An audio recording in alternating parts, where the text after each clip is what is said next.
Hey drama lovers, welcome back to my channel. आज আমি তোমাদের সাথে a good day to be a dog কে ড্রামার এপিসোড 10 আর 11 বাংলা এক্সপ্লেনেশন শেয়ার করব। আমি দুটো এপিসোড একসাথে এক্সপ্লেন করছি কারণ কিছু কিছু ঘটনা না মিক্স হয়ে আছে, আর তোমরা যাতে ভালোভাবে সিচুয়েশন গুলো বুঝতে পারো তাই আমি দুটো এপিসোড একসাথে এক্সপ্লেন করেছি। So yeah, let's get started. Hannah আর সি1 সিক্রেটলি ডেট করা স্টার্ট করে। লাভি ডাভি কাপলের মতো একসাথে সময় কাটায়। সি1 বগিউমের সাথে দেখা করতে এসেছিল। ও হ্যানার দেওয়া পপি রিংটা দেখে ওটা যখন তুলতে যায়, বগিউম ওর গলায় তরোয়াল রাখে। বগিউমের এমন বিহেভিয়ার সি1 এরও একটু অদ্ভুত লাগে। সি1 এর যাওয়ার পর প্রিন্সিপাল গাড়ি থেকে বেরিয়ে বলে, সি1 ভালো ছেলে, এটা করা কি দরকার? বগিউম রেগে বলে, চোইয়ং এর রক্ত এখনো শোকায়নি। সো চোইয়ং হলো মিনজিরই পাস্ট লাইফের নাম। প্রিন্সিপাল ওকে বলে, তুমি তো মাউন্টেন স্পিরিট, শাস্তি দেওয়া আমাদের কাজ না। বগিউম বলে, আমি মাউন্টেন ছেড়ে দিয়েছি তাই আমি মাউন্টেন স্পিরিট না। নেক্সট সিনে হ্যানা আর সি1 কে কেক শপে দেখি। হ্যানা কেক খেতে খেতে মুখে কেক লাগায় আর সি1 কিউট ভাবে মুছে দেয়। এরপর সি1 বগিউমের কথা বলে। আজকাল জানি না কেন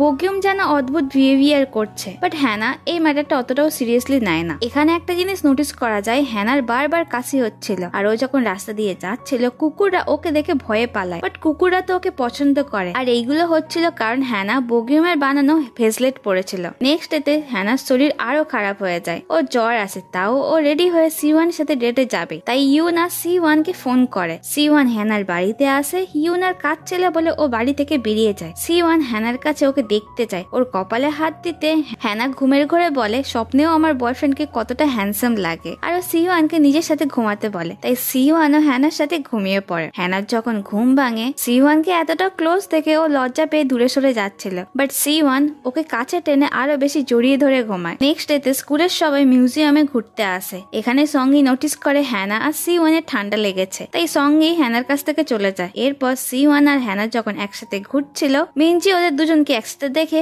পাস্ট লাইফের কিছু কথা মনে পড়ে যায়। তখনই চইউল মিনজির পিছনে এসে বলে, সিক্রেটটা কাউকে বলবে না। মিনজি বলে, কি সিক্রেট? চইউল বলে, আঙ্কেল আর মিস হ্যানা ডেট করছে, তুমি জানো না? মিনজি বলে, না। সো চইউল বুঝতে পারে ও ভুল করে ওর আঙ্কেলের সিক্রেট মিনজিকে বলে দিয়েছে। মিউজিয়ামে বগিউমে এসেছিল আর ও পুরনো কিছু অ্যান্টিক জিনিসপত্র দেখছিল। রাত্রেবেলা বগিউম হ্যানাদের হসপিটালে গিয়ে আঙ্কেলের ওপর কিছু একটা ম্যাজিক করে আর আঙ্কেলের কন্ডিশন খুবই খারাপ হয়ে যায়। হ্যানার ফ্যামিলি মেম্বাররা খুবই কাঁদছিল। সংবু আঙ্কেলের ট্রিটমেন্ট করে। অনেক চেষ্টার পর আঙ্কেলের হার্টবিট আবার নর্মাল হয়ে যায়। এটা দেখে হ্যানার ফ্যামিলি মেম্বাররা শান্তি পায়। বগিউমের এইসব করে ভালো লাগেনি। সো এখান থেকে সিন শিফট হয়, পাস্ট লাইফের পুরো ঘটনা জানা যায়। পাস্ট লাইফে সবার নাম আলাদা, বাট আমি ওদের এই লাইফের নাম ইউজ করছি যাতে তোমাদের বুঝতে সুবিধা হয়। সো পাস্ট লাইফে সি1 ছিল রয়্যাল গার্ড আর মিনজি একটা ম্যারিড ওম্যান। ও যাকে বিয়ে করেছিল সে একটা রাজপুতের গ্রেট গ্র্যান্ডসন, মানে নাতি, যার মধ্যে রয়্যাল ফ্যামিলি মেম্বারদের রক্ত বইছে, বা ওকে রয়্যাল ফ্যামিলি মেম্বারই ধরতে পারো। আর মিনজির সার্ভেন্ট ছিল হ্যানা, মানে হ্যানা মিনজির চাকর। হ্যানা মিনজির বাড়িতেই কাজ করতো। ওই সময় মিনজি প্রেগনেন্ট ছিল।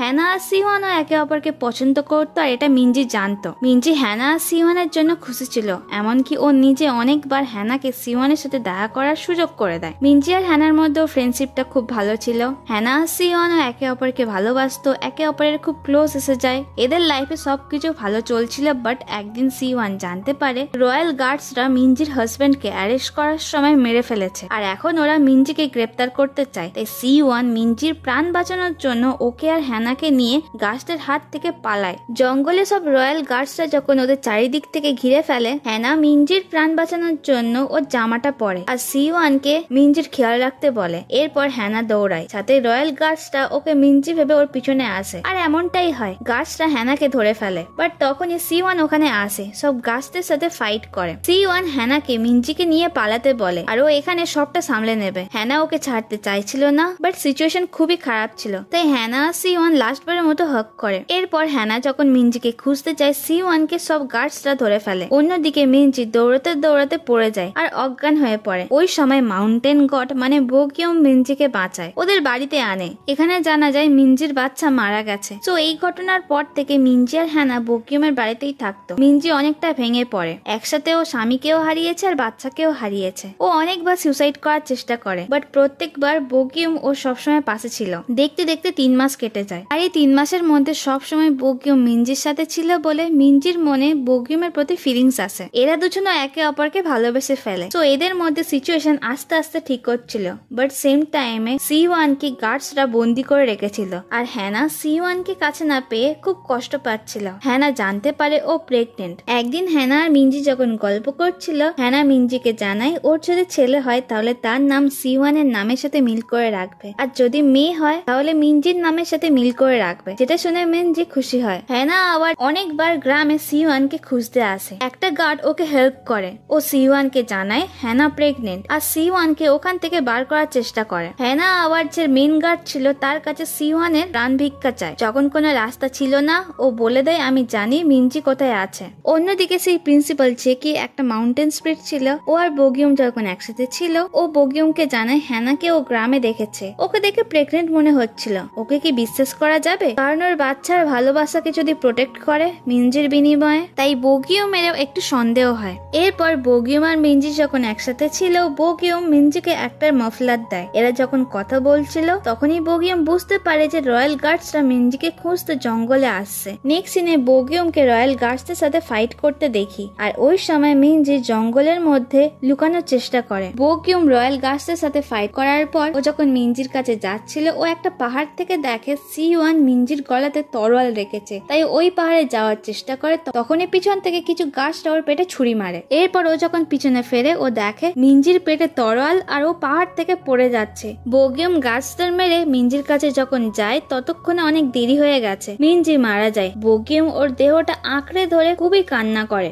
ওর মনে হয় সিওয়ান মিঞ্জিকে মেরেছে। সিওয়ান ও গাছদের সাথে ফাইট করার পর মারা যায়, বাট হ্যানা এখনো মরেনি। বগিউম জানতো হ্যানা প্রেগনেন্ট, তাই ওকে কার্স দেয়, মানে ওদের বংশধর কাউকে কিস করলে রাত 12টার সময় ডগ হয়ে যাবে। বগিউম এই ডগ হওয়ার কার্সটা দিয়েছিল কারণ ডগরা ওদের ওনারের সাথে লয়াল থাকে, আর ওর মনে হয় হ্যানা মিঞ্জির সাথে লয়াল ছিল না। আর যে ভালোবাসা বগিউম হারিয়েছে, সেই ভালোবাসা পেতে হ্যানার বংশধররা সবাই কষ্ট পাবে। সো এই ছিল পাস্ট লাইফের ফুল স্টোরি, আর এই জন্য এত বছর কেটে যাওয়ার পরও বগিউম এদের পিছন ছাড়েনি। মিঞ্জির সবকিছু মনে পড়ে যায়। ও বগিউমের সাথে দেখা করতে আসে। মিঞ্জি জানতো বগিউম মাউন্টেন গড, আর এখন বাড়ি ছেড়ে এখানে রয়েছে। মিঞ্জি ওর পাস্ট লাইফের নাম বলে, ওর নাম চয়ং, আর সব মেমোরিজ এর কথা জানায়। বগিউম এটা শুনে অবাক হলেও কথাটা এড়িয়ে যাওয়ার চেষ্টা করে। ও বলে past life just past life, যেটা চলে গেছে। তোমার এই লাইফে শান্তিপূর্ণভাবে ভালোভাবে বেঁচে থাকতে হবে। মিঞ্জি বলে আমি চাই না। বগিউম বলে কেন? মিঞ্জি বলে কারণ তুমি কষ্টে আছো, আমি সবসময় তোমার পাশে আছি, তোমাকে হেল্প করব।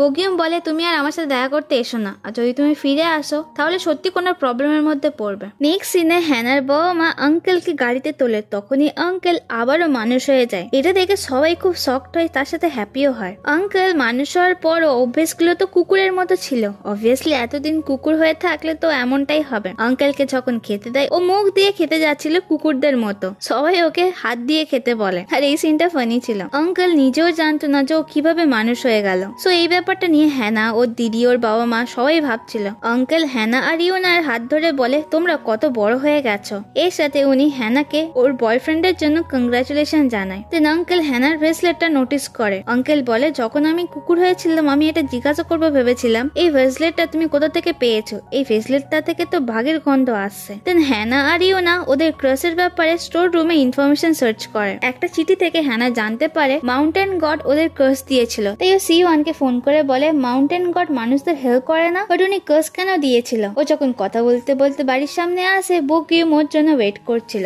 বগিউম হ্যানার সাথে কিছু কথা বলার পর হ্যানা যখন চলে যাচ্ছিল, বগিউম ওকে বলে আমি তোমাদের উপর কার্স দিয়েছিলাম। হ্যানার তো এটা বিশ্বাস হয় না, তাই ও বাড়ির ভিতর যখন চলে আসছিল, বগিউম হ্যানার সামনে ইউনাকে ডগ বানিয়ে দেয়। হ্যানা ওকে বলে তুমি কে? বগিউম বলে আমি তো এত সহজে বলবো না, টাইম নিয়ে ভাবো, আর আমি তোমাদের পিছনে অনেক দিন ধরে রয়েছি। এটা শুনে হ্যানা শকড হয়। ও ফ্যামিলি ফটোতে কিছু একটা খুঁজছিল, তখনই একটা ফটোতে বগিউমকে দেখতে পায়। তখন ওর বাচ্চাবেলার কথা মনে পড়ে যায়। ওরা যখন খেলা করছিল, বগিউম ওদেরকে খাবার দেয়। ও নিজেও বুঝতে পারেনি যে বগিউম ওই টাইমে কি করছিল। সো এই ব্যাপারটা ও সিওয়ানকে জানায়। সিওয়ান এই ব্যাপারে বগিউমকে জিজ্ঞাসা করলে বগিউম এমন কিছু কথা বলে, সিওয়ানের আবার ছোটবেলার কথা মনে পড়ে যায়। ও যখন বাচ্চা ছিল একটা কুকুর ওকে কামড়াতে আসছিল, তখনই বগিউম ওকে বাঁচিয়েছিল। তো সিওয়ান তো এইসব বিশ্বাসই করতে পারছিল না। বগিউম বলে তুমি খুব তাড়াতাড়ি সবকিছু বুঝতে পারবে। নেক্সট সিনে মিঞ্জি বগিউমকে খুঁজতে খুঁজতে স্টোর রুমে চলে আসে। স্টোর রুমে প্রিন্সিপাল ঘুমাচ্ছিল, আর প্রিন্সিপালের ল্যাশ দেখা যাচ্ছে। মিঞ্জি ওকে বলে মাউন্টেন গড বাঘ আর তুমি ফক্স, যে সবসময় ওর সাথে থাকো। এই ম্যাটারটা নিয়ে প্রিন্সিপাল বগিউমকে জানায়। মিঞ্জির সমস্ত কথা মনে পড়ে গেছে। তো এখানেই কি আমাদের থেমে যাওয়া উচিত না? আমাদের বাড়ি ফিরে যাওয়া দরকার। বগিউম বলে মিঞ্জির মাউন্টেন গডের কথা মনে পড়েছে, বাট যেটা আমার আর মিঞ্জির মধ্যে ছিল ওটা মনে পড়েনি। নেক্সট সিনে হ্যানার মা আঙ্কেলকে একটা ফোন কিনে দেয়। আঙ্কেল খুব খুশি ছিল, উনি ভেবেছিল ওনার পুরোনো গার্লফ্রেন্ডকে ফোন করবে, বাট হ্যানার মা বারণ করে, তাই আঙ্কেলের পিছনে দৌড়ায়। একটা গলিতে আঙ্কেল যখন দৌড়াতে যাচ্ছিল তখনই ডগ হয়ে যায়। হ্যানার মা হ্যানাকে ফোন করে কান্না করার আঙ্কেলের কন্ডিশন জানায়। হ্যানা খুব রেগে গিয়ে বগিউমকে জিজ্ঞাসা করে কেন করছো আমাদের সাথে এমন। বগিউম হ্যানার পাস্ট লাইফের নাম বলে, মকসুন। সো হ্যানারও পাস্ট লাইফের সমস্ত কথা মনে পড়ে যায়, কেন ওকে বগিউম কার্স দিয়েছিল। আর বগিউমের স্টার্টিং থেকে প্ল্যান ছিল হ্যানা আর C1কে কাছে আনা, তাই ও ইচ্ছা করে C1কে সেই দিন কেক শপে পাঠিয়েছিল। এখন C1 আর হ্যানা একে অপরকে ভালোবাসে, তাই বগিউম হ্যানার কাছে শর্ত রাখে, হ্যানা যদি ওর ফ্যামিলিকে বাঁচাতে চায় তাহলে C1 এর সাথে সমস্ত মেমোরিজ মুছে যাবে। সো হ্যানাকে যে কোনো একটা চুজ করতে হবে, ওর ফ্যামিলি নয়তো C1। আর একদিন ভাবার সময় দেয়। হ্যানা খুব কষ্ট পায়। C1 এটা জানতে পেরে বগিউমকে মারতে চায়, বাট বগিউম তো মাউন্টেন গড, ওর কাছে অনেক শক্তি, তো C1 কিছু করতে পারে না। বগিউম বলে তোমাদের একে অপরের যা যা স্মৃতি আছে সবকিছু আমি মুছে দেব। C1 বলে না, তুমি এটা করতে পারো না, আমাদের সব স্মৃতি মুছে গেলেও